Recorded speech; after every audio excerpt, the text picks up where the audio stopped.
काश्मीरचा अर्थ करण्याची शक्यता नाही. लोकांचा चरितार्थ हा पर्यटनावर आहे. आणि अनफॉर्च्युनेटली असं दिसतंय की लोक जायचेच नाही तसं काही दिवस. काश्मीरचं नाव काढू नका म्हणते आणि याचा परिणाम काश्मीरच्या जनतेवर होतो. एक जमीची बाजू आहे, हा पहिल्यांदा इश्यू झाला. त्याच्यातून काश्मीरमध्ये लोक रस्त्यावर आले याचे विरुद्ध आणि ते भारताच्या बाजूने उभे राहिले. ही अतिशय दयनीय बाजू आहे.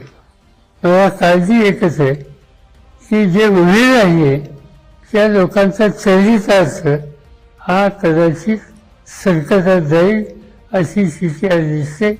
लोक जाणार नाहीत आणि त्याची झळ तिथल्या स्थानिक जनतेला बसते.